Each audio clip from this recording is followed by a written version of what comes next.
Chapter 28 of Choujin X is finally out, and it did not disappoint with all of the massive chaos that is going on in this chapter. As we see that the three villains has arrived to the island, and they're all separated into certain amount of groups. As we see that the Smokeman Choujin, he's going to be battling against Tokyo and Simon, in which in this chapter we actually see the relationships of Simon and Tokyo kind of develop, but also as well we are able to see what's going to happen to Azuma, as he is the only standalone character to be fighting against the only Choujin that he's facing against, which is this kind of like mannequin Choujin person. Then we also are able to see Ellie, Momoma, and the two other trainers. They're facing against this Choujin who's able to control like skeleton, and it's pretty much hard for him to die because of his abilities. All of this is going down in this chapter of Choujin X. And like I said, this chapter did not disappoint, because we are also able to see the purpose of the villains and why they are here in the island, because they are looking to get Tokyo, but also their main focus is Azuma, because both of them has the beast personification Choujin powers that they need, because those powers actually belongs to Mother. And that's who the Smoke Choujin he's after. He's after their power so that way he can give it back to Mother. And we already saw how Mother actually looks, because we saw like this statue like being that has like hands was actually there in the past couple of chapters. But we go in the beginning of the chapter as we see that Tokyo is continuing his training, and the person who's right beside him is actually Simon. Simon's actually watching him and actually helping him out. And it just seems like Simon, he is making sure that Tokyo doesn't kill himself or overexhaust himself, because he's actually going to Google. Yes, there's Google in this universe, which is actually funny because they actually dropped one of the O's in Google, and it says the amazing search engine, and they're actually looking up birds wings anatomy. So Tokyo, he's trying to learn how to fly, and of course his dumb self actually just jumped off of the cliff. He didn't even form any wings. So then right when Simon actually like Googled the information, so Tokyo, he decided to grow some wings, and then he ended up took off, but he eventually was able to glide. As both Simon and Tokyo, they're both celebrating, but I guess Simon, he's caught himself slipping, and he was just like, oh yeah, I'm supposed to be the emo character. So then he was just like, well, we'll keep on going on this more later. As Tokyo's just looking at him like, bro, I just saw you smiling and giving me a high five and everything and cheering me on. So like, don't be acting like a Sasuke or any other those dark emo characters. So Simon, he goes ahead and asks Tokyo like, hey, are you really serious of becoming a keeper? Because you're really taking this training serious, but it seems like you're being led on by other people. Have you been fully developed of becoming a keeper? Because this position will cost you your life. As Tokyo, he is shocked to hear that, because he never actually thought about that premise before of actually becoming a keeper and losing his life, because this job is actually become very dangerous, because of course you'll be battling against bad Choujins, and you also risking your life to protect multiple people, not just one person. And then so of course Tokyo, he goes ahead and he says, so when I see people who are passionate and really devoted on their self or something like that, I actually get jealous. Ellie's motivations are very simple, and Azuma's actions is based on his convictions.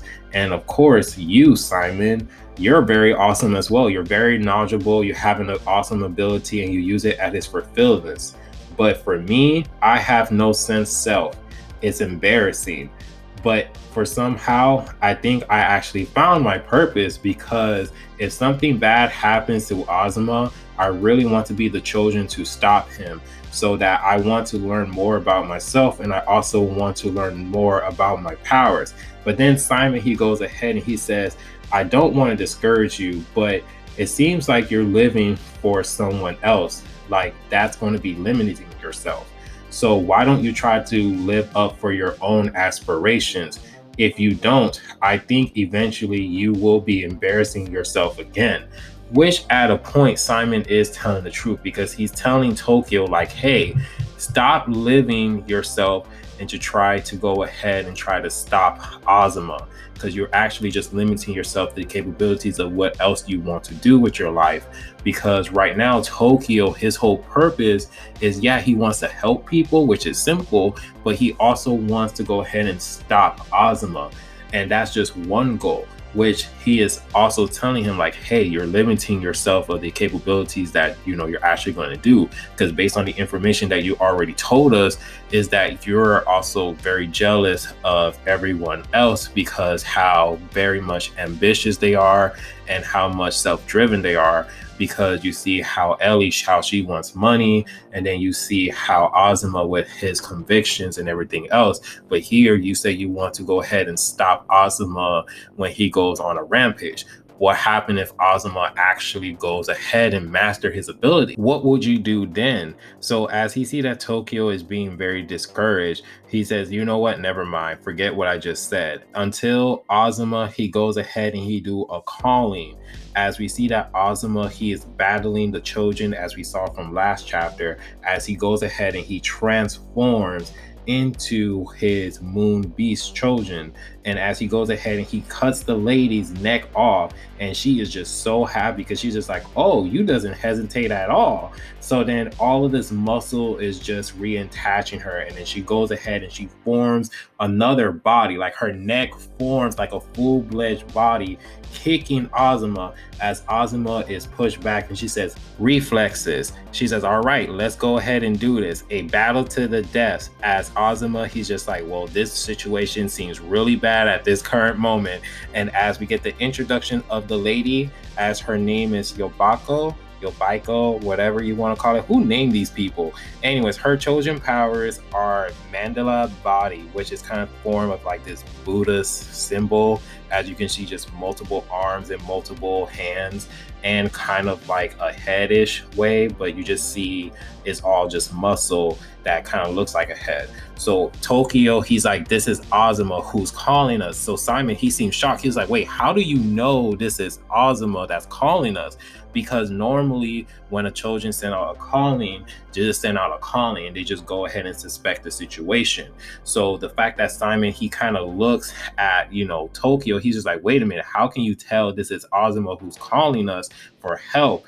And then Tokyo's like, oh, I don't know, it just have the feeling. So Simon's just like, do you have another Choujin ability besides, turning to that vulture form? So as they're trying to get closer to Ozma, they're suddenly stopped by a huge bag of smokes. But Simon, he goes ahead, push Tokyo to safety as the Smokeman Choujin has appeared, as he's going in front of Simon and Tokyo as he introduced himself, and he acknowledged Simon and his clan by saying that, oh, so you're the descendant is finally here in this wonderful island, the beauty, the sanctuary, and the thick with the sense of dry smoke of death.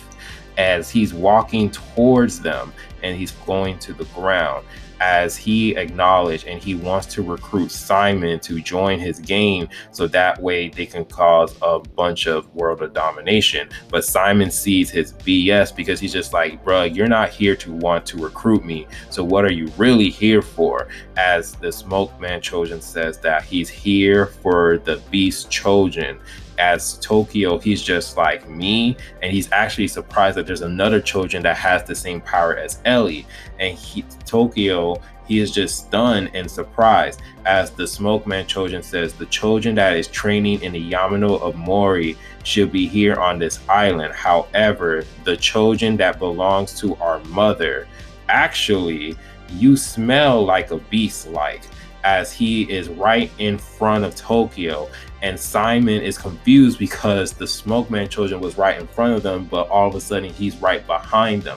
So he's moving real quick. And this is really bad because at first he was kind of looking for Ozma because he has the report and everything of what Ozma has done to Rikika and Ricardo. But now he actually sees Tokyo and he's just like, wait a minute, you smell like the Beast Choujin as well too. So this is interesting. But then we get cut off to see what's going on with Momoma and Ellie and their opponent, because they're facing against a guy who is just saying mic check 1 2 1 2 as he summoned a whole bunch of skeletons from the dead people who was buried from the islands, as he is summoning them, and his powers is Death Growl Choujin, as a whole bunch of skeletons is going out here and trying to attack Momoma, Ellie, and the two other trainers, and they're both fighting off these dead skeletons. And poor Ellie keeps getting bitten by these skeletons, and so Ellie is trying to knock them out and everything. And Ellie was able enough to defeat the skeletons, but it was cut off short with her victory because the guy with the microphone was able to knock her out with one of his sound's abilities and attacks, as he just goes ahead and defeat Ellie. But one of the trainers who has the darkness Trojan powers was able enough to sneak behind him and punch a hole straight through his back. And as he goes ahead and falls down to the ground, they thought that they actually won, but he was able enough to arise and heal himself. And he says, well, thank you so much. I will continue to do an encore. You guys are wonderful. As the chapter ends, as the trainer is saying, no one asked for that. And so it looks like the battle is going to continue, and it looks like we're going to be focused on these three battles with Azuma versus this lady.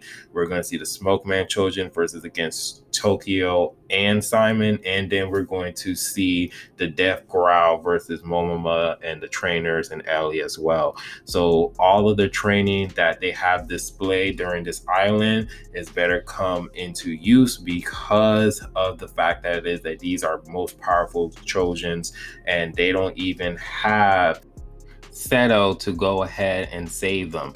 But let me know down in the comment section how you guys feel about this chapter, what you guys think about what the whole situation is, and how you think the outcome is going to be. But other than that, if you guys do like the video, please give it a like, subscribe, and remember, always be decent. This is the Monotone Man, and hope you guys have a wonderful day and be safe out here. Peace.